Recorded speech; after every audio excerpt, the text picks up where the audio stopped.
اعوذ باللہ من الشیطان الرجیم بسم اللہ الرحمن الرحیم۔ السلام علیکم۔ اللہ تعالیٰ سب کو اپنی حفظ و امان میں رکھے اور آپ سب کو محفوظ رکھے ہر قسم کی مشکل سے۔ کل ہم نے وہاں تک بات کی تھی کہ جب سرداران قریش نے عتبہ بن ربیعہ کو بھیجا اور اس نے رسول اللہ سے بات کی تو رسول اللہ کا جواب دے کر واپس جا کر اس نے کہا جی یہ کچھ نہیں ہو سکتا۔ تو اس کے بعد پھر آ کر قریش نے اکٹھے ہو کر دوبارہ ابو طالب سے بات کی کہ جی بہت برداشت کر لیا ہے، اب آپ اسے چپ کرائیں ورنہ ہم اسے قتل کر دیں گے۔ اس سے آگے ہم نے آج دیکھنا ہے کہ یہ حالات تھے اس وقت۔ تو پہلے میں تابش بشیر حضرت سے درخواست کرتا ہوں کہ تلاوت کلام پاک سے شروع کریں۔ اعوذ باللہ من الشیطان الرجیم، بسم اللہ الرحمن الرحیم۔ قل اعوذ برب الفلق من شر ما خلق ومن شر غاسق اذا وقب ومن شر النفاثات في العقد ومن شر حاسد اذا حسد، صدق اللہ العظیم۔ جزاک اللہ۔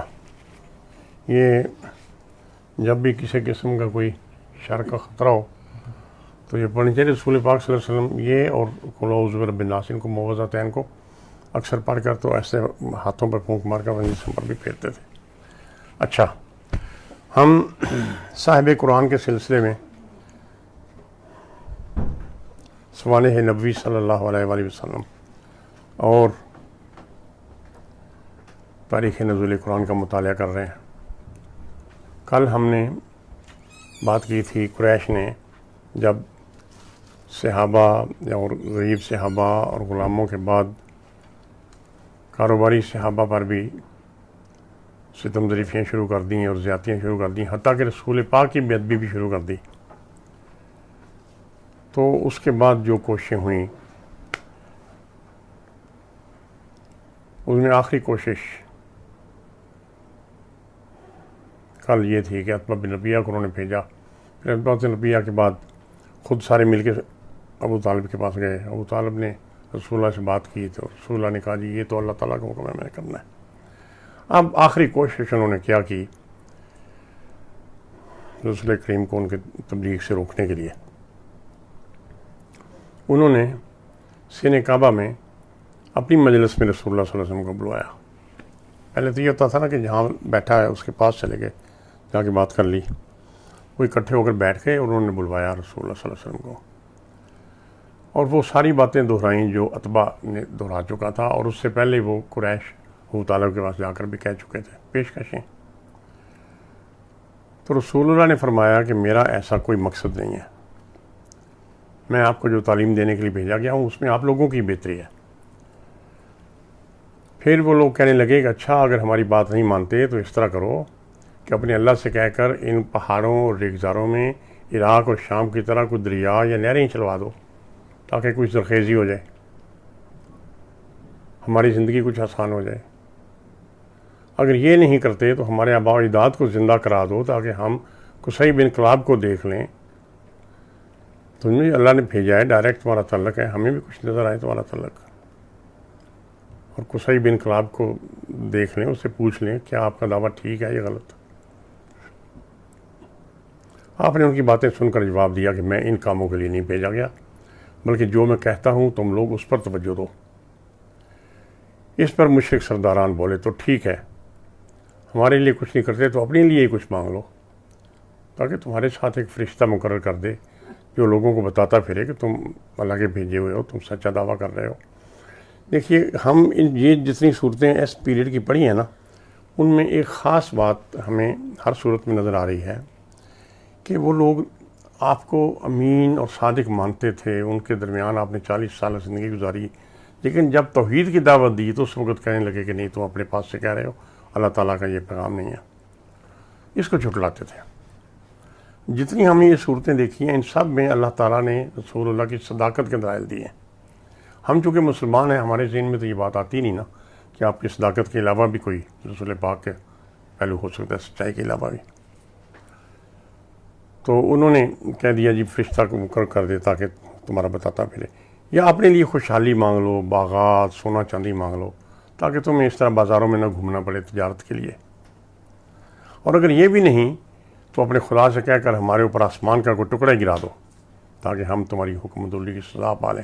یعنی اس حد تک ان لوگوں کے دل سخت ہو چکے تھے۔ اور پھر سوال داغ دیا کہ اچھا یہ بتاؤ، تمہارے خدا نے تمہیں بتا تو دیا ہوگا کہ ہم لوگ تم سے کیا کیا سوالات کریں گے۔ یہ ہوتی ہیں حجت بازیاں۔ رسول اللہ صلی اللہ علیہ وسلم نے پورے سکون سے انہیں جواب دیا کہ میرا منصب یہ نہیں ہے جو آپ لوگ سمجھ رہے ہیں، نہ ہی میں اللہ تعالیٰ سے ایسی چیز مانگوں گا۔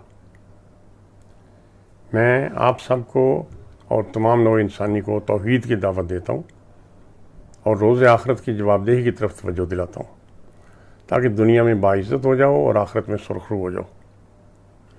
بہرحال ساری گفتگو سننے کے بعد وہ سرداران قریش کہنے لگے ہم سمجھ گئے ہیں کہ تم ہماری کوئی بات نہیں مانو گے، تو پھر ہماری بات بھی سن لو کہ جو کچھ تم چاہتے ہو وہ ہماری یا تمہاری زندگی میں ممکن ہی نہیں۔ اس پر رسول اللہ وہاں سے اٹھ کر واپس تشریف لے گئے۔ یہ جب بات ہوئی تو اس کا پتہ چلا جب خواجہ ابو طالب کو، آپ کے چچا کو، تو انہوں نے قبائلی طریقہ کار کے مطابق رسول اللہ کی حفاظت کا اجتماعی عہد لیا سارے قبیلے سے، کیونکہ عتبہ بن ربیعہ کی پیشکش کو جب آپ نے مسترد کیا تو ابو طالب سخت فکر مند ہو گئے۔ پھر مشرکین ابو طالب کو پہلے دھمکی دے چکے تھے، ولید کے بیٹے کے ساتھ حضرت محمد صلی اللہ علیہ وسلم کے تبادلہ کی مضموم پیشکش کر چکے تھے، اور اب ایک سنجیدہ مصالحانہ کوشش کی حجت بھی پوری کر چکے تھے، کیونکہ سب مل کر بیٹھ کر خانہ کعبہ کے سین میں تو اب بات کر چکے تھے۔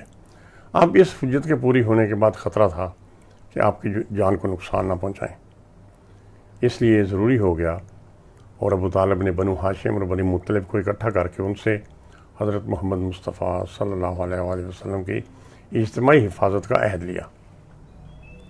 اور جب یہ عہد انہوں نے کیا تو یہ بات مشرکین مکہ کو بھی معلوم ہو گئی۔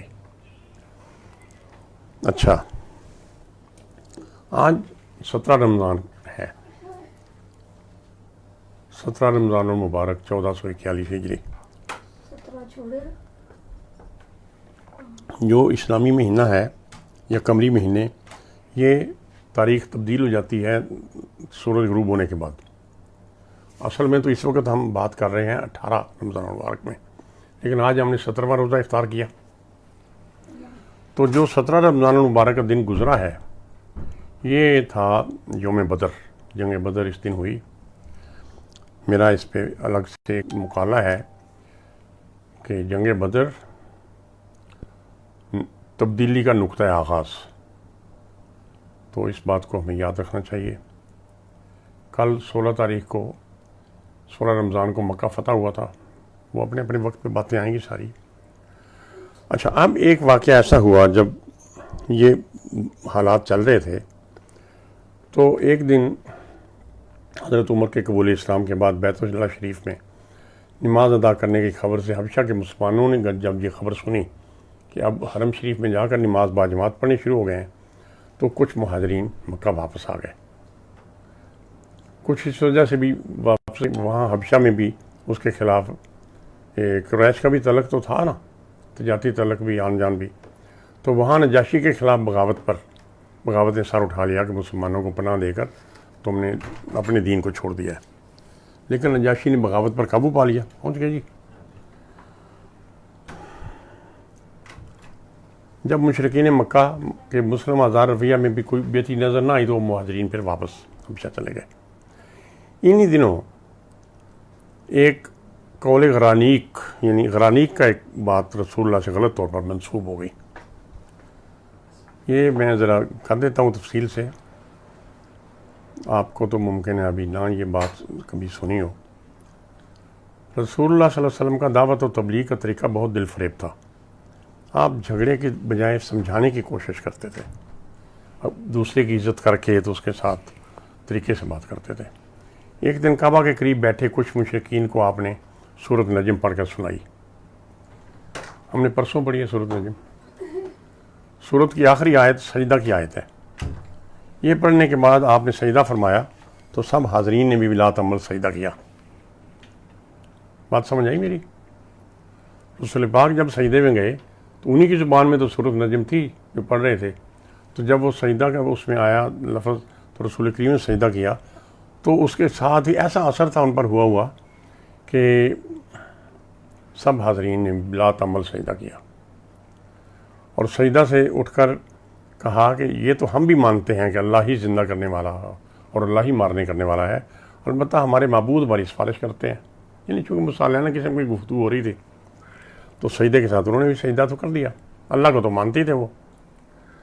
جب ان مشرکین کے رسول اللہ کے ہمراہ سجدہ ریز ہونے پر مکہ میں اعتراض کا طوفان اٹھا تو ان میں سے کسی نے بہانہ بنا دیا کہ ہم تو اس لیے سجدہ ریز ہوئے تھے کہ 19ویں اور 20ویں آیت کے بعد رسول اللہ نے یہ بھی فرما دیا تھا کہ تل کا غرانی کلولا، یعنی اس سے پہلے تھا کہ افرأیتم اللات والعزیٰ ومناۃ الثالثۃ الاخریٰ، یعنی کیا آپ لات کو اور عزیٰ کو نہیں دیکھتے، اور تیسرا ساتھ ان کے منات، کہتے جی اس کے بعد انہوں نے رسول اللہ نے یہ بھی کہہ دیا تھا کہ تل کا غرانی کلولا و انا شفاعتہن لا ترجیٰ، یعنی یہ حسین اور بلند مرتبہ بت ہیں اور ان سے شفاعت کی امید کی جا سکتی ہے۔ یہ سراسر جھوٹی بات مشرکین نے اپنی سجدہ میں جانے والی خفت چھپانے کے لیے کر لی تھی۔ حیرت ہے کہ مسلمان مورخین نے بھی اپنے یہاں اس کو جگہ کیوں دے دی۔ یہ بات یاد رکھنے کی ہے کہ رسول اللہ صلی اللہ علیہ وآلہ وسلم اللہ کے حکم کے بغیر کچھ نہیں فرماتے تھے۔ جب رسول اللہ اور مسلمانوں کی طرف سے اس بات کی تردید کی گئی اور سورۃ نجم میں یہ الفاظ شامل نہ پائے گئے تو مشرکین مکہ نے فیصلہ کر لیا کہ ہم رسول اللہ اور ان کے رفقا سے دوستانہ تعلق اب قائم ہی نہیں رکھیں گے اور ان کا معاشرتی مقاطعہ کر لیں گے۔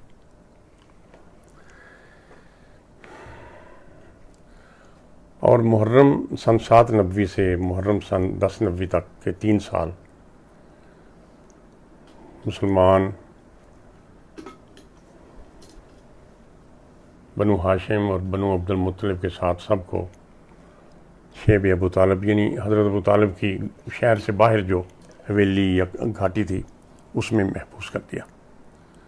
حضرت حمزہ اور حضرت عمر جیسے جری جوانوں نے جب اسلام قبول کر لیا اور خانہ کعبہ میں اعلانیہ نماز اور تلاوت شروع ہو گئی تو اور قریش کی پیشکش آپ نے مسترد کر دی اور ابو طالب نے سارے قبیلہ کو اکٹھا کر کے رسول اللہ کی حفاظت کا اجتماعی عہد لے لیا، اس کے بعد غرانیق والی افواہ کی اعلانیہ تردید کر دی گئی، تو اب مشرکین نے آخری حربہ کے طور پر مسلمانوں کے مکمل سماجی بائیکاٹ کا فیصلہ کر لیا۔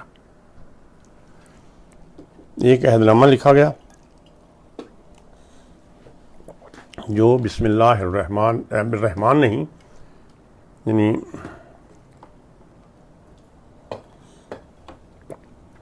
جس کے شروع میں بسم اللہ ہی لکھی گئی، اور وہ عہد نامہ تحریر کر کے سب قبائلی سرداروں نے دستخط کیے اور وہ کعبہ کے اندر لٹکا دیا۔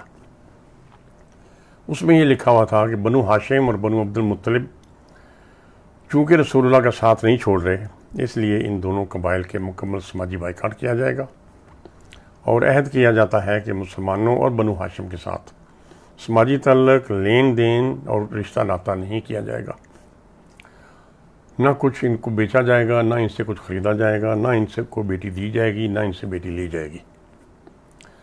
دونوں قبائل کے تمام افراد چاہے مسلمان ہو چکے تھے یا نہیں، اپنے اپنے گھر چھوڑ کر شیب ابی طالب میں منتقل ہو گئے۔ ان حالات میں حضرت ابوبکر یمن اور حبشہ کی طرف ہجرت کے لیے نکلے تو انہیں ایک مکے کا آدمی ابو دہن اپنی پناہ میں لے کر واپس لے آیا۔ آپ کے چچا ابو لہب کا کردار اس دوران بہت مکروہ رہا۔ ابو لہب جو کہ ابو طالب کا ہمسایہ تھا، وہ اپنا مکان چھوڑ کر مشرکین کے ساتھ منتقل ہو گیا تاکہ ظاہر کر سکے کہ وہ حضرت محمد کے ساتھ نہیں بلکہ مشرکین کا حامی ہے۔ ان محصوری کے دنوں میں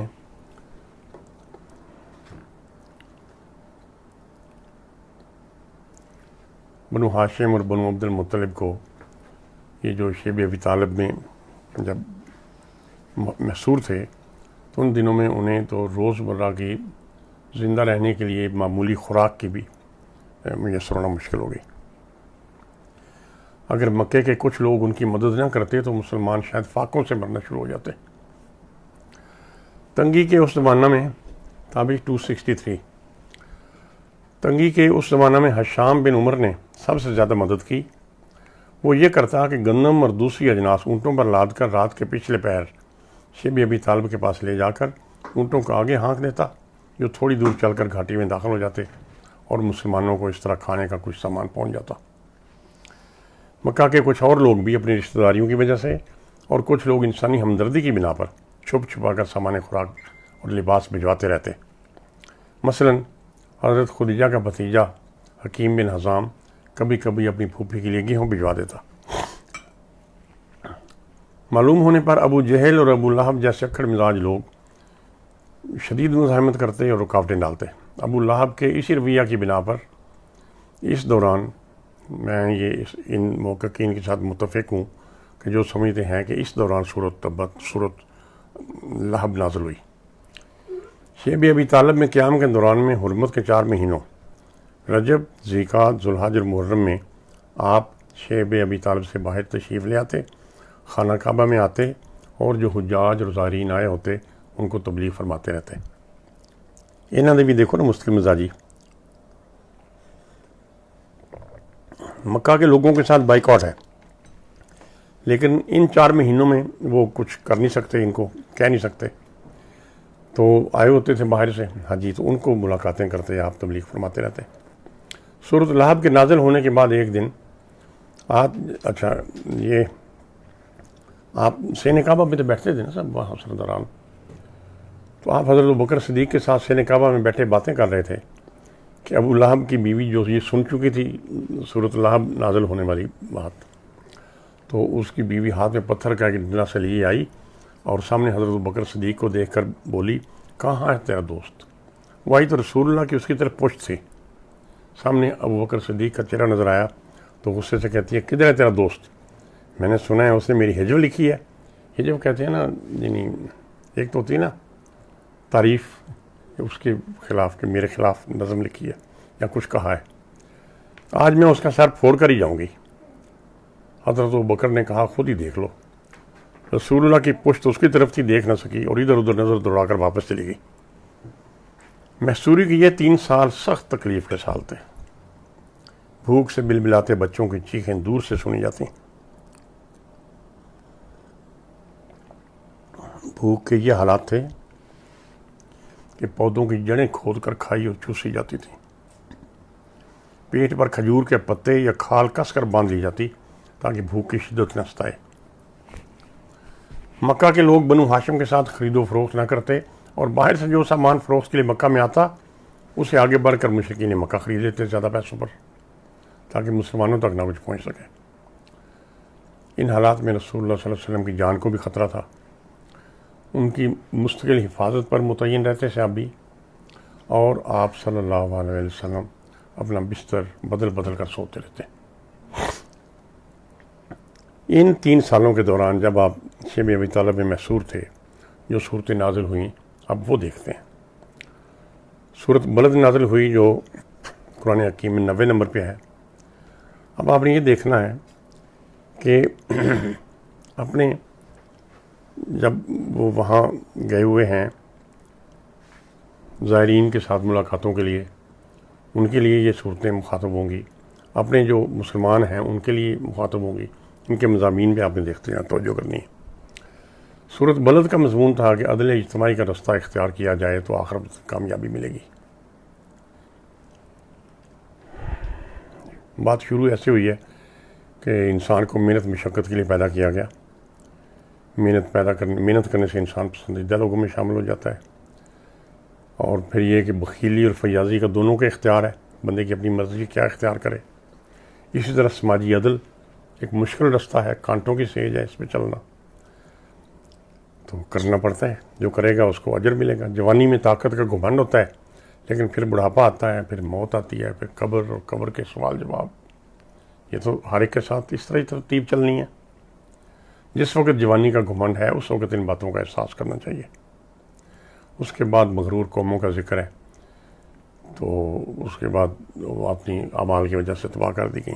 پھر اس طرح سورۃ طارق نازل ہوئی، اس میں خاص بات یہ کہی گئی کہ قرآن حکیم ایک سنجیدہ کلام ہے، یہ کوئی شاعروں کی طرح شاعری کی طرح اس کو، یا کہ جو پیروں نے کوئی محاورے بنائے ہوتے ہیں، اس قسم کی باتیں نہ سمجھو اس کو.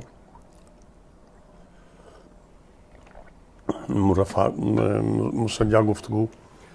طارق، سورہ طارق 86 نمبر پہ ہے قرآن شریف میں. طارق رات کے چمکتے ستارے کو کہتے ہیں. اس کا موضوع آپ کو بتایا کہ ہنسی مذاق نہیں ہے، یہ شندہ کلام ہے.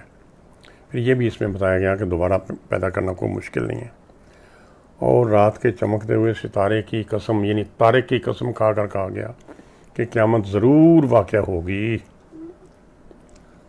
جس دن کوئی کسی کا مددگار نہ ہوگا. پھر سورۃ نمل نازل ہوئی انہی دنوں میں، قرآن حکیم میں 27 نمبر پہ ہے. اس کا مرکزی موضوع دعوت توحید ہے. نمل کہتے ہیں چیونٹی کو. یہ وہ دور ہے نا جس میں قرآن کی سچائی پر شک کیا جا رہا تھا، رسول کریم صلی اللہ علیہ وسلم کے اللہ کا نبی اور رسول ہونے پر شک کیا جا رہا تھا، اور ان کو جادوگر کا ہونے کا الزام لگایا جا رہا تھا. تو اس موضوع اس صورت میں سورۃ نمل میں یمن کی ملکہ سبا کے قبول اسلام کے واقعہ کی مثال دے کر دعوت توحید ہے. چونکہ اس صورت میں چونٹی کا بھی ذکر آیا ہے، میں پوری تفصیل میں تو نہیں جا رہا کیونکہ اوورال ایک بتانا ہے کہ کیا چونٹی کا بھی ذکر آیا، تو اس لیے اس کا نام چونٹی کے حوالے سورۃ نمل پڑ گیا.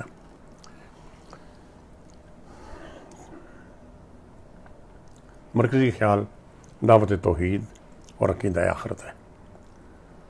اس میں حضرت موسیٰ علیہ السلام کے قصہ بھی بیان کیا گیا ہے، حضرت سلیمان علیہ السلام کے بھی، حضرت صالح علیہ السلام اور قوم سمود کے ذکر میں، پھر حضرت لوط علیہ السلام ان کی قوم کا، حضرت داؤد علیہ السلام، حضرت سلیمان علیہ السلام کا قصہ، ان کا ذرا تفصیل سے بیان ہوا ہے.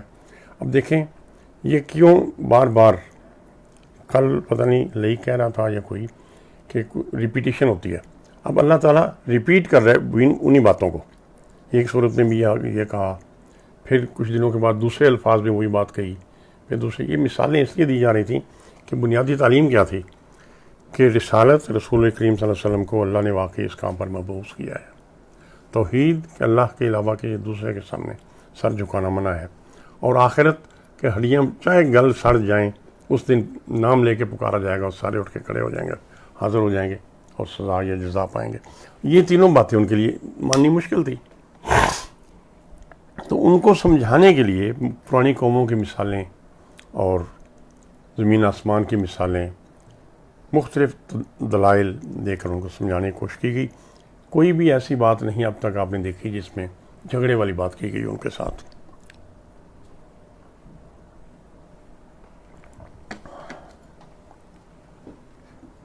حضرت سلیمان علیہ السلام اور ملکہ سبا کی بڑی سٹوری کراری ہے.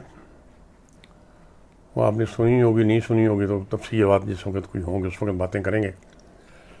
ایک بات اس میں پیش نظر رکھنی ہے کہ قوم سبا اس وقت امیر ترین، ترقی یافتہ ترین اور بہت بڑی تاجر قوم تھی.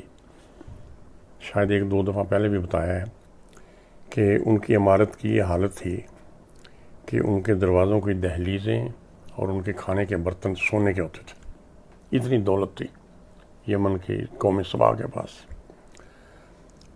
تو حضرت سلیمان علیہ السلام اخیر پہ نارتھ میں تھے، فلسطین کے علاقے میں، یہ ساؤتھ میں تھے، ایکسٹریم یمن کے علاقے میں. تو درمیان میں تو عربہ ہی تھا نا، ویرانہ. تو انہوں نے جب پیغام بھیجا کہ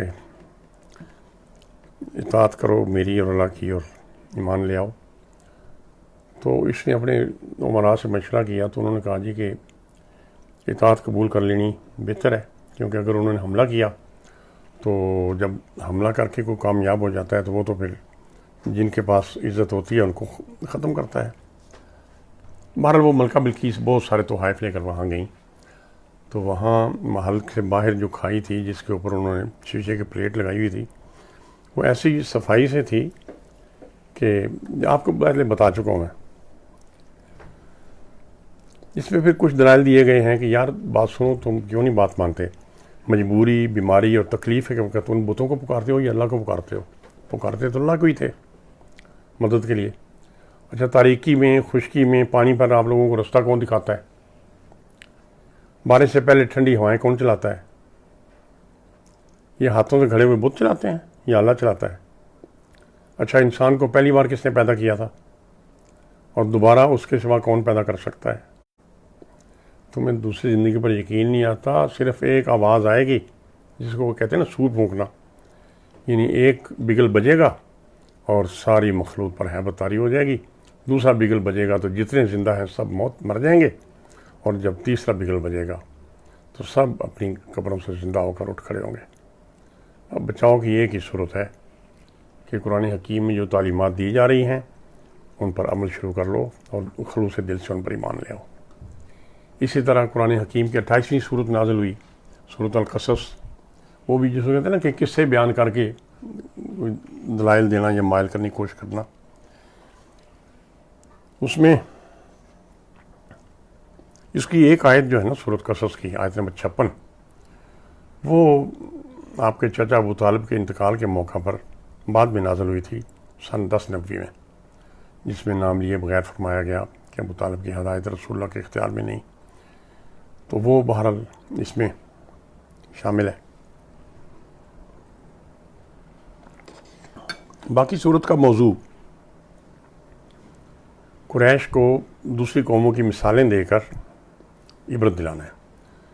فرعون کی، حامان کی، قارون کی مثالیں دی گئی، اور اس کا موضوع یہ ہے کہ زمین میں فساد سے اکڑ کر بچو، فساد سے اور اکڑ سے بچو، ورنہ تمہارا بھی انجام فرعون جیسا ہوگا اور قارون جیسا ہوگا۔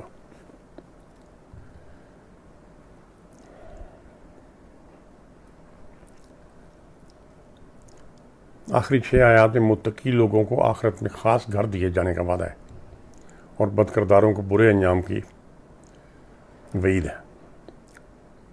نبی کریم صلی اللہ علیہ وسلم کو مخاطب کر کے تسلی دی گئی ہے۔ دیکھو نا، بالکل احسران ہے۔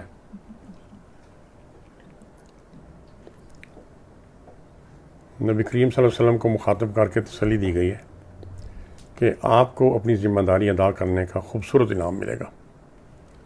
کفار آپ کو اللہ کے احکام سے روکنے نہ پائیں، بس آپ اپنا کام کرتے رہیں، اپنے رب کی طرف دعوت دیتے رہیں۔ قرآن کے متعلق کہا گیا کہ قرآن تو ایک رحمت ہے۔ حضرت موسیٰ کے پلنے کا بتایا گیا ہے، پھر آپ کا وہ جو ایک بندے کے مر جانے کے بعد چلے گئے تو واپس 10 سال مدین میں رہنے کے بعد پھر واپس آتے ہوئے رستے میں آپ کو نبوت ملی۔ اچھا، ایک رشتہ دار تھا حضرت موسیٰ کا، بڑا تکبر، بڑا سرکش، میں اس کا نام تھا قارون۔ وہ اتنا بڑا سرمایہ دار تھا کہ اس کے خزانوں کی چابیاں اٹھانے کے لیے کئی صحت مند آدمیوں کی ضرورت ہوتی تھی، یعنی دولت کی ایسی بہتات نے آج کے سرمایہ داروں کی طرح اسے بھی خود سر اور مغرور بنا دیا تھا۔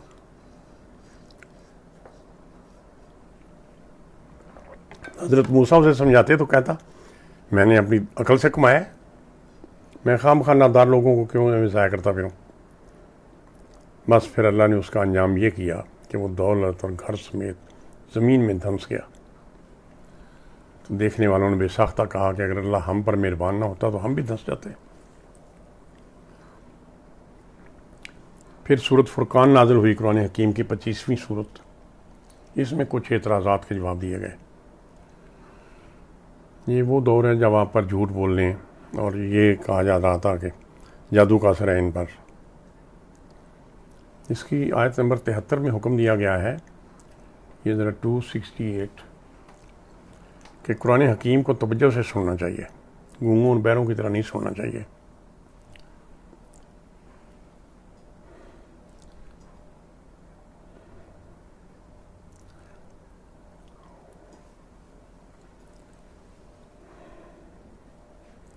اللہ تعالیٰ کے بے پایاں فیض اور برکت کا بتایا گیا، جس نے اپنے بندے پر یہ کلام پاک اس لیے نازل کیا کہ لوگوں کو ان کے گناہوں کی سزا سے ڈرا کر ان کو باز رکھے۔ انہی کا فائدہ ہے کہ وہ سزا سے بچ جائیں گے اور معاشرہ شائستہ ہو جائے گا۔ پھر یہ کہ اللہ کا کوئی نہ کوئی بیٹا ہے، نہ اس کی بادشاہی میں کوئی شریک ہے۔ اسی نے ہر چیز کو کائنات میں مقدار اور اس کا کردار تعین کر دیا ہے کہ کس چیز نے کیا کرنا ہے اور کتنا کرنا ہے۔ کہا جاتا ہے کہ جب یہ دوزخ دور سے دوزخ کی آواز سنیں گے اور باندھ کر کسی تنگ جگہ میں ڈال دیے جائیں گے تو ان کو پتہ چلے گا کہ یہ انجام بہتر ہے یا وہ دائمی جنت جو ایمان والوں اور نیکوکاروں کو ملی ہے۔ قیامت کے دن بت بھی گواہی دیں گے کہ ہم نے تو انہیں نہیں کہا تھا ہمیں پوجیں۔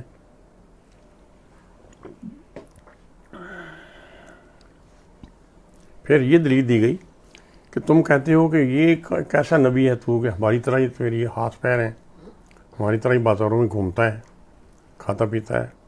تو اس کی دلیل میں جواب دیا گیا کہ آپ سے پہلے جتنے نبی اور رسول بھیجے گئے وہ سب بھی کھانا کھاتے اور بازاروں میں چلتے پھرتے تھے۔ آپ ثابت قدم رہیں، اللہ سب کچھ دیکھ رہا ہے۔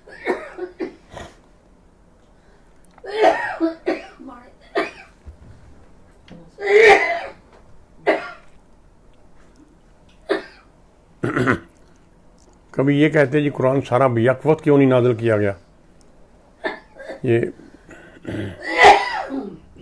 چھوٹے چھوٹے ٹکڑوں میں کیوں آ رہا ہے؟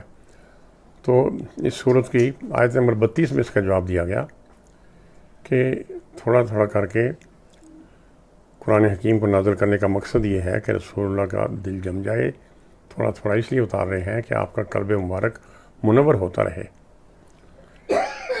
جس طرح تیز بارش کی بجائے ٹھہر ٹھہر کر برسنے والی بارش زمین کے مساموں میں اتر جاتی ہے اور دیر پا زرخیزی کا باعث بنتی ہے، اس طرح قرآن پاک آپ سب سننے والوں مسلمانوں پر بھی اور رسول پاک پر بھی اس طرح بالکل دلوں میں اتر جائے۔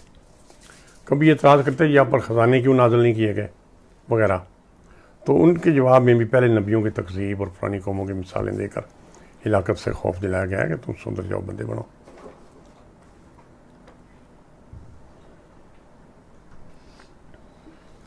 حضرت موسیٰ علیہ السلام، ہارون علیہ السلام، نوح علیہ السلام، ہود علیہ السلام اور صالح علیہ السلام کی قوموں کا ذکر کر کے پھر اللہ کی قدرت اور وحدانیت کے دلائل دیے گئے۔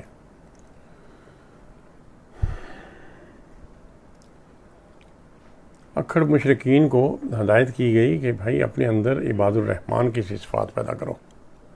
اچھا، ایک اب عباد اللہ تو انہیں لوگوں نے کہنا شروع کر دیا تھا۔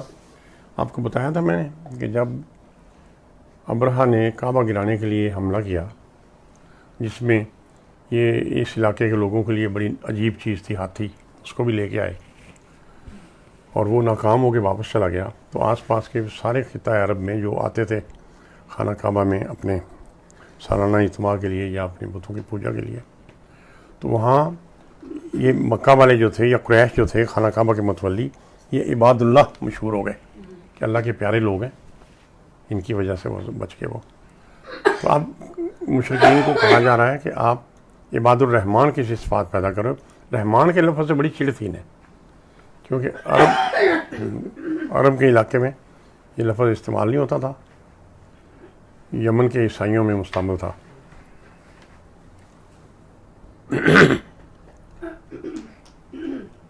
لیکن رسول اللہ نے تو اپنے ابتدائی دور میں اپنے ایک رشتہ دار نے جب اسلام قبول کیا تو اس کا نام تبدیل کر کے عبد الرحمن رکھ دیا اور ثابت کر دیا کہ رحمان اور رحیم اللہ ہی ہے، تو اس میں اجنبیت کی ضرورت نہیں۔ ہاں جی، عباد الرحمن کی کون سی صفات؟ ایک اثر نفسی پیدا کرو، جاہلوں سے دور رہو، راتوں کو نماز اور عبادت کرو، جہنم کے عذاب سے ڈرو، خرچ کرنے میں اعتدال اختیار کرو، شرک سے مکمل پرہیز کرو، قطع ناحق سے ہر صورت بچو، زنا اور بدکاری سے بچو، اور جھوٹی گواہی کسی صورت نہ دینا، گانے بجانے کی اور برائی کی مجالس سے دور رہو، اللہ سے دعا کیا کرو کہ نیک بیوی بچے دے، اور پھر اللہ کی کتاب جو نازل ہوئی ہے اس کا اثر لو اور اس کا فائدہ اٹھاؤ۔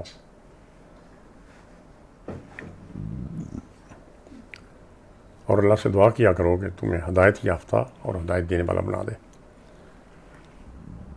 اسی طرح سورۃ القمر نازل ہوئی، قرآن حکیم کی 54ویں سورت، 54 قمر چاند کو کہتے ہیں۔ اس صورت میں کفار کی شکست کی پیشگوئی کر دی گئی اور کہا گیا کہ ایمان نہ لانے والوں کے لیے قیامت کا دن بھی بڑا سخت اور کٹھن ہوگا۔ اسی آیت میں شق القمر کا واقعہ ہے۔ یہ واقعہ ہجرت سے 5 سال پہلے مینا میں پیش آیا تھا۔ اچھا، اسی طرح حضرت نوح کی قوم کو بارے میں بتایا گیا ہے کہ حضرت نوح کی قوم کو پانی کی ایک معین مقدار سے غرق کیا گیا، یعنی ایسا ہم لوگ کہتے ہیں کہ اتنا پانی آیا اتنا آیا، تو اللہ تعالیٰ نے کہا کہ ہم نے ایک خاص مقدار ریلیز کی جس سے بس جنہیں ختم کرنا تھا وہ ختم ہو گئے۔ قرآن کے بارے میں کہا گیا کہ ہم نے اس کو حفظ کرنا، پڑھنا اور اس سے نصیحت کرنا، اس پر عمل کرنا آسان کر دیا ہے، کوئی اس کا فیکٹر ایسا نہیں جو مشکل ہو۔ پھر صورت نازل ہوئی حامیم الدخان، یہ 44ویں صورت ہے۔ اس میں اکڑ اور انکار کی سزا بتائی گئی ہے۔ دخان دھوئیں کو کہتے ہیں۔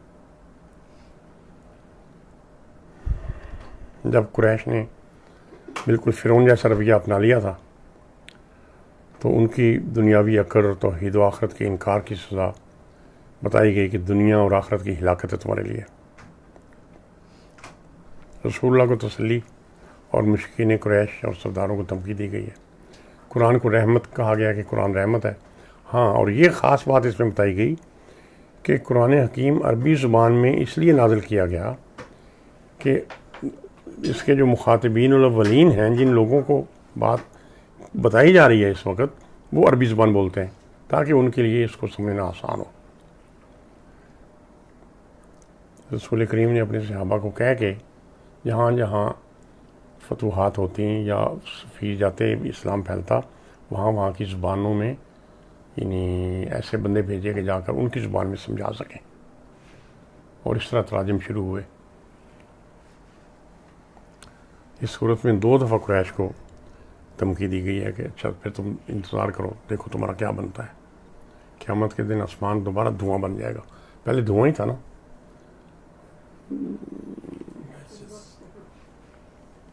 تو ابھی قیامت کے دن دوبارہ دھواں بن جائے گا۔ اور فرعون کی مثال دی گئی جس کے پاس سونے کے انبار تھے، جب وہ دریا کی بے رحم موجوں میں غرق ہو رہا تھا تو وہ کہتا ہی رہ گیا کہ میں ایمان لے آیا، لیکن یہ چیخ و پکار اس کے کسی کام نہ آئی۔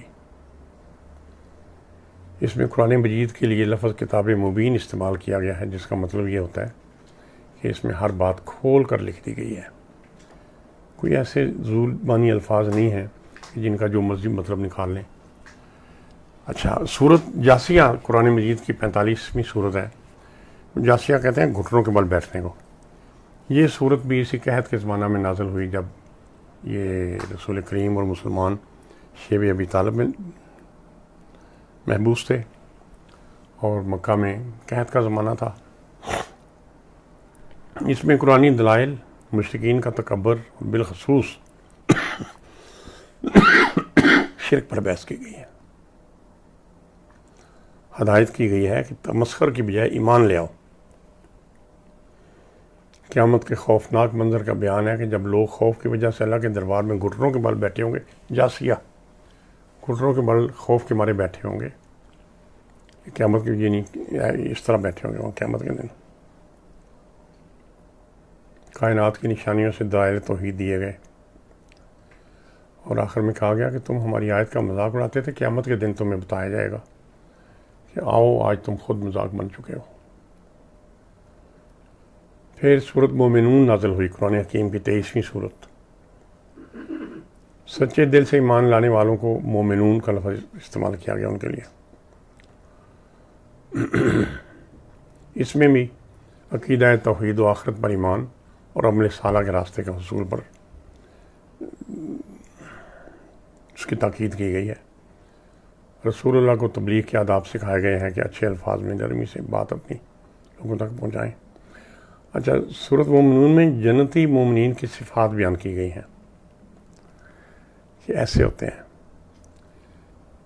کیا کہ ریا اور نفاق سے پاک پرخلوص ایمان ہوتا ہے ان کا، نماز میں عاجزی اور خوف کے ساتھ کھڑے ہوتے ہیں، ہر لغو اور بے فائدہ بات اور کام سے بچتے ہیں، امانتوں کی حفاظت کرتے اور وعدہ پورا کرتے ہیں، فحش کاموں اور زنا سے بچتے ہیں، بر وقت پورے آداب و ارکان کے ساتھ نماز میں باقاعدگی اختیار کرتے ہیں، اور زکوٰۃ بتائے گئے طریقے سے اور جو مصارف بتائے گئے ہیں ان پر خرچ کرتے ہیں۔ سورت مومنون میں انسانی پیدائش کے مختلف مراحل ایسی تفصیل سے بیان کیے گئے ہیں جن کی تائید 1500 سال بعد سائنس نے آج آ کر کی ہے. ساری سٹیجز ایمبریو کی بتا دی گئی. پھر کائنات میں سے 3 قسم کی دلیلیں دی گئیں. 7 آسمانوں اور ان کے اندر جتنی مختلف قسم کی مخلوقات ہیں ان کی تخلیق کس نے کی. بارش برسا کر مختلف غلے اور پھل کس نے اگائے. انسانی ضرورت کے لیے چوپائے، ان کے اندر دودھ، گوشت، اون، سواری کہاں سے آ گیا؟ اللہ کے بغیر ہی سارا ہو گیا، کسی خالق کے بغیر ہی. اور اس سورت کی آخری آیت میں یہ دعا سکھائی گئی، اے میرے رب مجھے معاف فرما دے اور مجھ پر رحم فرما، تو رحم کرنے والوں میں سے سب سے زیادہ رحم کرنے والا ہے. قل رب اغفر ورحم وانت خیر الراحمین. پھر سورت صافات نازل ہوئی، قرآن حکیم کی 37ویں سورت. کون سی؟ صافات. اس کا مطلب ہے صفے باندھ کر کھڑے ہوئے سٹاف، کارکن. یہ غالباً 10 نبوی کے آخری دور میں نازل ہوئی ہے. یہ اس دور میں جس میں سورت فاطر اور سورت یاسین نازل ہوئی ہے نا. اچھا، یہ ہیں بھی تینوں ساتھ ساتھ، سورت صافات اور یاسین اور فاطر. اس کا موضوع یہ ہے کہ تمام انبیاء خالص توحید اور آخرت کے قائل تھے، اور یہ بتایا گیا کہ فرشتے اللہ کی بیٹیاں نہیں ہیں بلکہ اللہ کے تسبیح خوان صف بستہ کرندے ہیں. ایسا سٹاف ہے اللہ میاں کا فرشتے کہ جو لائنیں باندھ کے ہر وقت حاضر ہوتے ہیں. اور عقیدہ توحید پر یہ کہا گیا ہے کہ اس میں نجات ہے. بس 9 نبیوں کی مثالیں دے کر ان کو سمجھانے کی کوشش کی گئی ہے، ترغیب اور وعید دی گئی ہے. اچھا، مشرکین مرنے کے بعد دوبارہ اٹھائے جانے کے عقیدے کا بہت مذاق اڑاتے تھے کہ جی بھلا ہڈیوں کے چورا چورا ہو کر مٹی میں مل جانے کے بعد انسان دوبارہ کیسے زندہ ہو سکتا ہے. تو اللہ یہاں فرماتا ہے سورۃ صافات میں کہ یہ اللہ کے لیے بالکل مشکل نہیں. یہ لوگ اپنی قبروں سے نکل کھڑے ہوں گے تو بڑی حسرت سے کہیں گے کہ اوہو، یہ ہے یوم جزا جس کا ہم مذاق اڑاتے تھے. لیکن پھر انہیں جہنم میں ڈال دیا جائے گا اور وہاں یہ آپس میں جھگڑیں گے اور ایک دوسرے کو اپنی گمراہی کا باعث قرار دیں گے. میں نے تو مروا دیتا، میں نے تو مروا دیتا. اور دوسری طرف جنتیوں کا ذکر ہے کہ ان کو ہر طرح کی نعمتیں، عزت، راحت اور پورا آسائش تخت حاصل ہوں گے جن پر بیٹھے وہ خوش گپیاں کر رہے ہوں گے.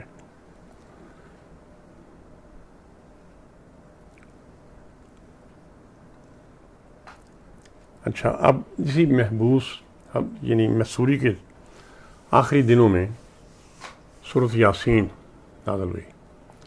یاسین جتنے قرآن شریف پڑھنے والے لوگ ہیں ان میں سے 80% لوگوں کو زبانی یاد ہوتی ہے. یہ جلالی صورت ہے. اس کا موضوع جھوٹے خداؤں کی بے اختیاری اور اللہ کی قدرت و طاقت ہے. قیامت، جنت، دوزخ کا ذکر اور توحید، رسالت، آخرت اور قرآن پر ایمان کی خوبصورت الفاظ میں اور بڑے جلال کے ساتھ دلائل دیے گئے ہیں. اس میں قرآن حکیم کے بارے میں فرمایا گیا ہے کہ ان ہوا الا ذکر و قرآن مبین. آگے کیا ہے؟ اچھا، یہ لکھا ہوا ہے، یعنی میں ترجمہ پڑھ دیتا ہوں. یہ کتاب تو ذکر ہے اور قرآن مبین ہے تاکہ ہر زندہ آدمی کو برے انجام سے خبردار کریں. سورۃ یاسین کو قرآن کا دل کہا جاتا ہے اور اس کا مرکزی مضمون بس یہی ہے کہ غیر اللہ کی بے اختیاری اور اللہ کے اختیار کل کو تسلیم کرو، حضرت محمد مصطفیٰ کو رسول مانو اور توحید و آخرت اور قرآن پر ایمان لاؤ. وہی 3 باتیں. پہلی 21 آیات میں اس صورت میں یعنی وہ لوگ انکار پہ تلے ہوئے تھے رسول اکرم کی رسالت کے. سورۃ یاسین میں 21 آیات شروع والی جو ہیں ان میں قسم کھا کر حضرت محمد مصطفیٰ کی رسالت کی تصدیق کی گئی ہے. ہم تو یعنی ہمارے تو ذہن میں یہ آتا نہیں نا کہ کوئی صداقت کی تصدیق کی ضرورت ہوتی ہوگی. تو وہ لوگ تو دن رات یعنی اس بات کو جھٹلا رہے تھے. تو اس لیے قرآن حکیم بھرا پڑا ہے رسول کریم صلی اللہ علیہ وسلم کی صداقت کی دلیلوں سے.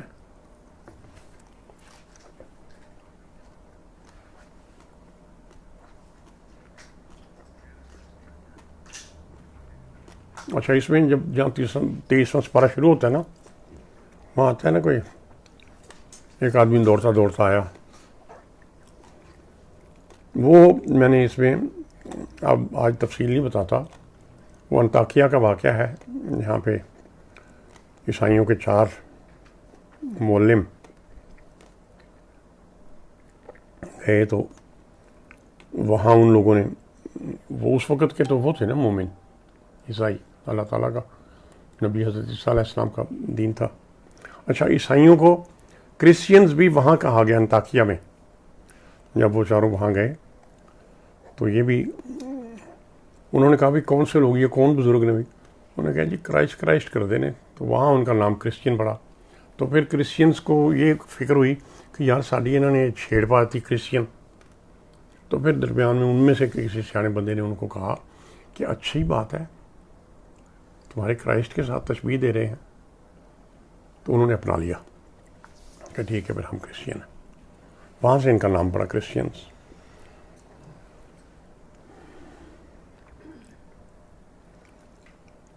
یہ جو واقعہ ہے اس کے بارے میں پھر کبھی آپ کو تفصیل سے بتا دوں گا۔ وہ جو آدمی آیا اس نے کہا کہ یار یہ تم سے کچھ مانگتے تو نہیں ہیں، تمہیں اچھی باتیں بتاتے ہیں، انہوں نے اس کو کٹ دیا، اس کو مار دیا۔ وہ قتل ہو کے جب وہ سیدھا جنت میں گیا تو وہاں اس کو بڑا ویلکم ہوا، تو وہاں وہ بے ساختہ بولا کہ کاش میری قوم کو معلوم ہو جاتا کہ میرے رب نے میری ساری خطائیں معاف کر کے مجھے کیسی شاندار جزا دی ہے۔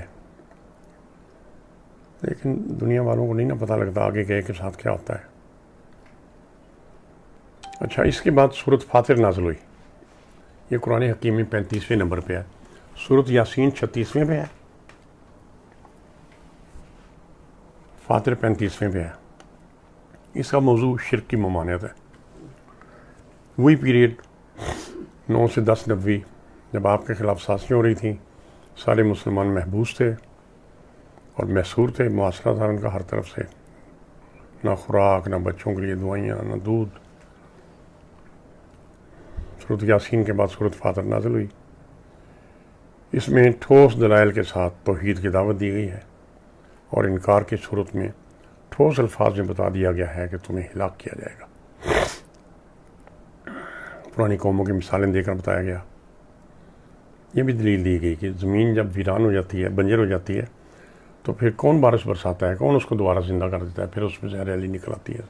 مطلب کہ عقل استعمال کرنے کی مختلف طریقے سے بھی تم کیوں نہیں سوچتے، کیوں نہیں تمہیں کسی بات سے سمجھ آتی۔ اچھا ایک امر یہ واضح کیا گیا اس صورت میں، صورت کیا نام ہے، سورۃ فاطر میں، کہ ایسے گناہ، اس امت کے 3 گروہ ہوں گے۔ ایک تو ایسے گناہ گار ہوں گے جن کے گناہ ان کی نیکیوں سے زیادہ ہیں، ایک گروہ وہ ہوگا جن کی نیکیاں اور برائیاں برابر ہیں، اور ایک وہ گروہ ہوگا جو سچے مومن اور اطاعت اور عبادت میں دوسروں سے آگے نکل گئے۔ ان تینوں قسم کی امتیوں کا آخری اور دائمی ٹھکانہ جنت ہی ہوگا۔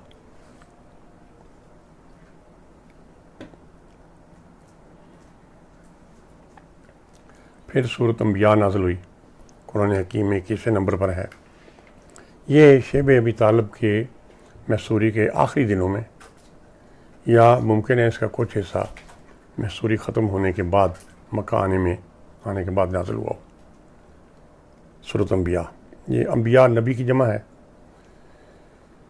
اس میں تاریخ انبیاء بیان ہوئی ہے، منصب نبوت اور حضور کا آخری رسول اور رحمت للعالمین ہونا بیان ہوا ہے، رد شرک اور توحید کے دلائل دیے گئے ہیں۔ مشرکین کو کہا گیا ہے کہ مذاق اڑانا چھوڑ دو، یہ کوئی مذاق کی بات نہیں ہے، اس میں تمہاری تباہی کی بات ہے اگر تم نہیں تسلیم کر رہے، اور اس بعد میں تم نے پچھتانا بھی ہے۔ پھر رسول کریم کے بارے میں کہا گیا کہ یہ رحمت للعالمین ہے، جتنے عالم ہیں، جتنے اس وقت تک معلوم تھے۔ جیسے ایک صحابی نے کہا کہ کسی نے پوچھا کتنے عالم ہیں، تو انہوں نے کہا جی کہ یہ عالم جو ہمارے سامنے ہیں ایسے 40,000 اور عالم ہیں۔ تو انہوں نے اپنے محاورے کے مطابق یہ کہہ دیا، آج آپ دیکھ لیں کہ کتنے عالم ہمیں پتہ لگ چکے ہیں، ابھی پتہ نہیں کتنے اور عالم پتہ لگیں گے۔ تو آپ رحمت العالمین ہیں، جتنے بھی عالم ہوں گے سب کی طرف آپ نبی ہیں اور رحمت کا پیغام لے کر آئے ہیں، اور آپ حضرت ابراہیم کے صحیح وارث اور اس سلسلہ کی آخری کڑی ہیں۔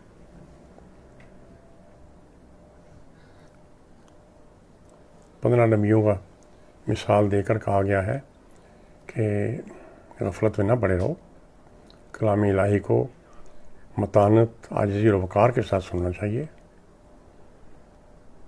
اور نبیوں کا ذکر کر کے کہا گیا سب نیک لوگ تھے، انسان تھے جن پر وحی کی جاتی تھی۔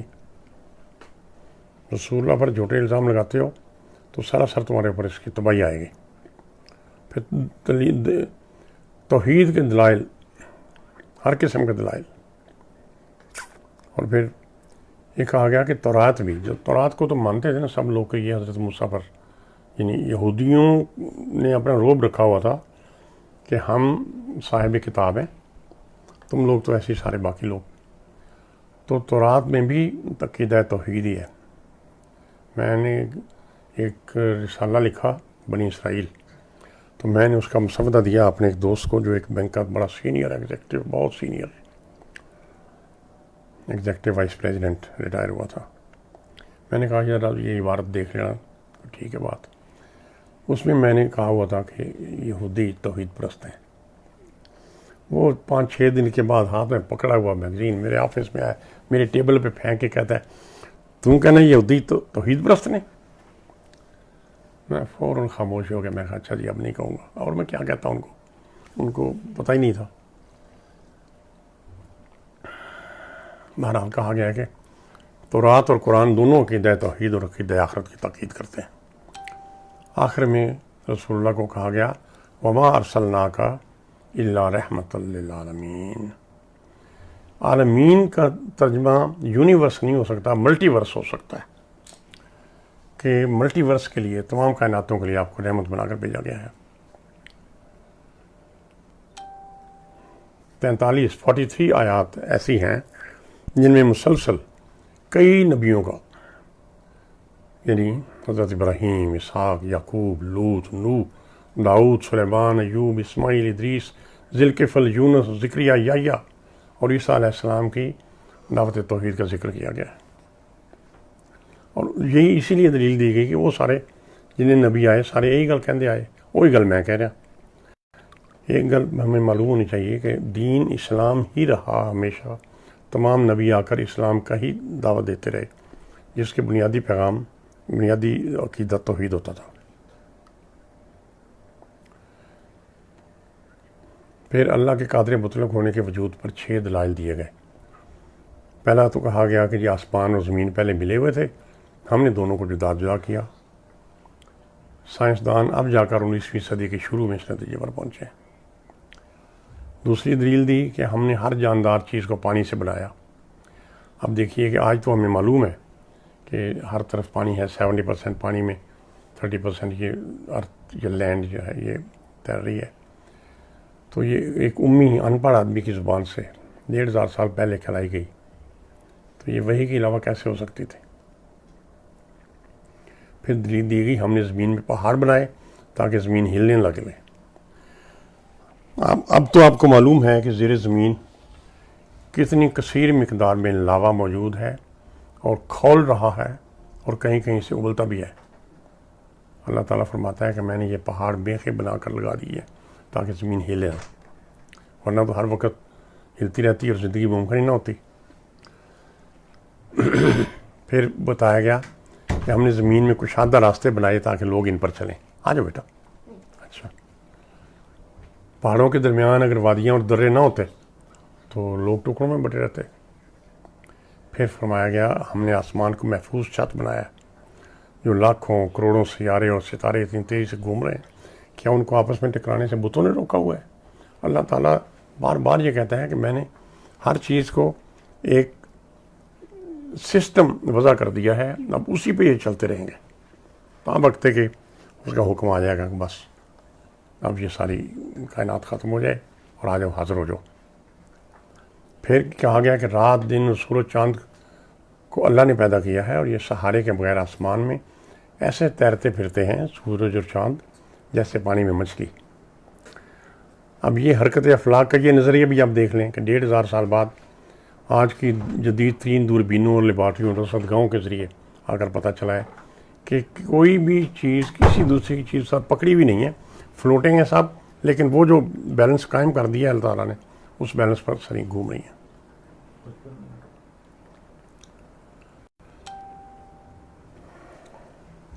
جب کسی بھی دلیل نے مشرکین پر اثر نہ کیا تو سورت کے آخر میں رسول اللہ صلی اللہ علیہ وسلم نے دعا فرمائی۔ یہ یاد رکھیے کہ یہ شیب ابی طالب کی محصوری کے آخری دن ہے، نبوت کو ملے 10 سال ہو چکے ہیں۔ اے میرے اللہ سچ کا فیصلہ کر دے، تو بڑا مہربان ہے، اور تجھی سے تمہاری بتائی باتوں کے بارے میں مدد مانگی جاتی ہے۔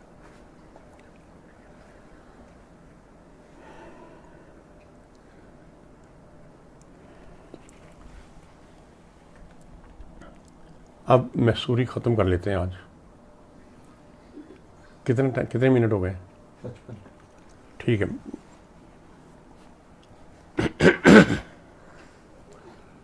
یہ بڑی تکلیف کا وقت تھا۔ دیکھیے نا، مشرکین مکہ نے کیا کیا کہ ایک ایسے بندے کو جس نے 40 سال تک ایک ریسپیکٹیبل اور ایبسولیوٹلی ٹروتھفل انسان کی حیثیت سے ان کے درمیان گزارے تھے، جب انہوں نے پیغام دیا توحید کا تو کیا سلوک کیا، ان کو جھوٹا کہا، ان کو بدنی اذیتیں دینے پر بھی آ گئے، ان کے ساتھیوں کو تکلیفیں پہنچائیں، لوگوں کو ہجرت کر کے حبشہ جانا پڑ گیا۔ ان کو سب مسلمانوں کو پھر ایک گوشے میں جا کر ایک گھاٹی میں رہنا پڑ گیا، اور 1-2 دن نہیں 3 سال۔ بہرحال جب تیسرا سال مکمل ہو گیا تو آپ کی پھوپھی عاتقہ کا ایک بیٹا زبیر بن امیہ اور اس کے کچھ دوست، اور وہ مطعم بن عدی جس کی پناہ میں آپ طائف سے واپس مکہ میں داخل ہوئے تھے، ان سمیت قریش کے 5 یا 6 افراد نے مل کر حرم کعبہ میں اس بے انصافی کے خلاف آواز اٹھائی۔ اچھا، ان کی میٹنگیں ساری وہیں ہوتی تھیں کعبہ کے سین میں، اور ابو طالب سمیت سب بنو ہاشم اور بنی مطلب کو محصوری اور بائیکاٹ ختم کر کے شہر میں لانے کا پرزور مطالبہ کر دیا۔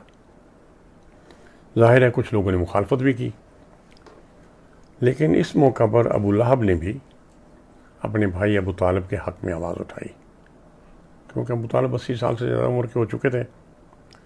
تو اگرچہ ابو لہب نے کبھی بھی خیر کا کلمہ نہیں کہا، لیکن اپنے بھائی کی عمر کے پیش نظر، اور دوسرا اس کو ایک لالچ بھی تھا۔ وہ لالچ یہ تھا کہ ابو طالب تو بوڑھا ہو گیا ہے، وہاں رہا تو کمزور بھی ہوگا، اب اس کے بعد میں نے سردار بننا ہے بنو ہاشم کا۔ عمر میں یہ بڑا تھا ابو طالب کے بعد ابو لہب، تو اس لیے وہ خاموش رہا، اس نے ابو طالب کے حق میں آواز اٹھائی۔ اچھا، اسی دوران پھر بات ہوئی کہ ایک صاحب اندر گئے، بحث چل پڑی نا، نہیں ان کو نہیں لانا۔ کچھ لوگوں نے کہنے لگے لانا ہے، تو ایک صاحب اٹھے اندر سے جا کے دستاویز لے آئے جو لٹکائی ہوئی تھی کاغذ، باہر نکال کر لائے تو دیکھا کہ ساری دستاویز کو دیمک چاٹ چکی ہے۔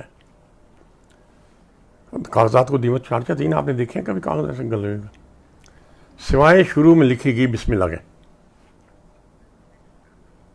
یہ دیکھ کر اللہ کو وہی مانتے تھے، ہر بات شروع میں بسم اللہ۔ یہ دیکھ کر اکثر مشرکین سر جھکا کر واپس چلے گئے، اور اس طرح یہ بائیکاٹ ختم ہو گیا، اور مسلمان آپ صلی اللہ علیہ وآلہ وسلم کے ساتھ مکہ شہر میں واپس داخل ہو گئے۔ اب بظاہر تو قطع تعلق ختم ہو گیا، لیکن قریش کے رویہ اور کینہ میں کوئی فرق نہیں آیا۔ جب محرم سن 10 نبی میں مسلمان اور آپ صلی اللہ علیہ وسلم مکہ واپس تشریف لے آئے، محرم پہلا مہینہ ہوتا ہے قمری سالوں کا، تو 10واں سال شروع ہوتے ہی 7واں 8واں 9واں شیب ابی طالب میں محصور رہے، 10واں شروع ہوتے ہی واپس مکہ تشریف لائے تو غذا کی کمی اور 3 سالہ محصوری کے مسائل کی وجہ سے 80 سالہ ضعیف خواجہ ابو طالب اور 65 سالہ خدیجہ الکبریٰ دونوں کی صحت جواب دے چکی تھی۔ رسول اللہ صلی اللہ علیہ وسلم نے دعوت و تبلیغ دوبارہ شروع کر دی، اور قریش نے بھی دباؤ ڈالنا جاری رکھا۔ ابو طالب کو جب اتنا بیمار دیکھا تو مشرکین کا ایک وفد آخری دفعہ ان کی خدمت میں حاضر ہوا۔ تاکہ وہ اپنے بھتیجے کو کسی بات کا پابند کرے۔ وفد میں معزز 3 لوگ، میں ان کے نام بھی گنوا دیتا ہوں: عتبہ بن ربیعہ، شیبہ بن ربیعہ، ابو جہل یعنی عمر بن ہشام، امیہ بن خلف، ابو سفیان جیسے کل 25 افراد کا وفد ابو طالب کو آ کر ملا اور کہا حاجی محمد کو بلائیں تاکہ بات کریں، کو مکائیے گل کسی پاسے۔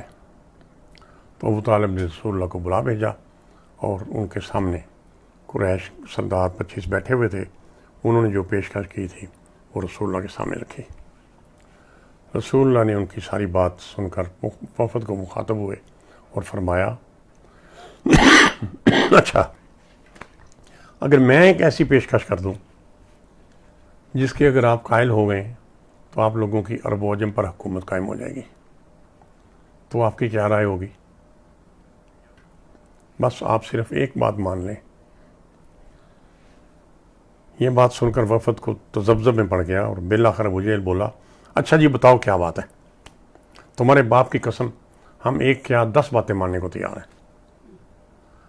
آپ نے فرمایا، بس آپ لوگ اعلان کر دیں لا الہ الا اللہ، اور جو کچھ اللہ کے سوا پوجتے ہیں اسے چھوڑ دیں۔ کیا اونچ نیچ آئی، کتنا وقت گزرا، کتنی مشکلات ہوئیں، کیسے مذاکرات ہوئے، اس کے بعد کیا مطالبہ، وہی جو ڈے 1 کہ لا الہ الا اللہ، بتوں کو چھوڑ دو، صرف اللہ کو۔ اس پر سردار قریش نے تنزن تالیاں بجا کر کہنے لگے، واہ جی واہ، یہ عجیب مطالبہ ہے، یعنی ہم سارے دیوتاؤں کو چھوڑ دیں اور صرف ایک اللہ کو اپنا رب بنا لیں۔ اور یہ کہا اٹھ کر چلے گئے، کہتے ہیں یہ ہماری کوئی بات نہیں مانے گا، چلو اب جو ہوگا دیکھا جائے گا۔ ابو طالب یہ دیکھ کر سہم گئے اور خاموش ہو گئے۔ اس بارے میں سورۃ صاد کی پہلی 7 آیات نازل ہوئیں، وہ سن لیجئے۔ قسم ہے نصیحت بھرے قرآن کی، جنہوں نے کفر کیا وہ اکڑ اور زد میں ہیں، ہم نے ان سے پہلے کتنی ہی قومیں ہلاک کر دی ہیں۔ وہ چیخے چلائے لیکن انہیں بچنے کا وقت نہ ملا پہلی قوموں کو۔ ان لوگوں کو حیرت اس بات پر ہوتی ہے کہ ان کو خبردار کرنے کے لیے انہی میں سے ان جیسا ایک آدمی آ گیا، پھر یہ کہتے ہیں کہ یہ جادوگر ہے، بڑا جھوٹا ہے، کیا اس نے سارے معبودوں کے بجائے صرف ایک ہی معبود بنا ڈالا ہے؟ بڑی عجیب بات ہے۔ اور ان کے بڑے یہ کہتے ہوئے نکل گئے کہ چلو اور اپنے معبودوں پر ڈٹے رہو۔ اس کی بات ایک سوچی سمجھی اسکیم اور محض من گھڑت ہے، ہم نے کسی اور قوم میں تو یہ بات نہیں سنی۔ یعنی ان کا جو سٹینڈ تھا وہ اللہ تعالیٰ نے سورۃ صاد کی پہلی 7 آیات میں بیان کر دیا کہ یہ ان کا سٹینڈ ہے، اور یہ 9 سال کے سمجھانے بجھانے کا یہ نتیجہ نکلا ہے۔ تو آج یہیں پہ ختم کرتے ہیں۔ شیب ابی طالب سے واپس آ گئے مسلمان، 10واں سال نبوت کا شروع ہو گیا، تو کل انشاءاللہ آگے پڑھیں گے۔ صدق اللہ العظیم۔ تو دعا کروائے گا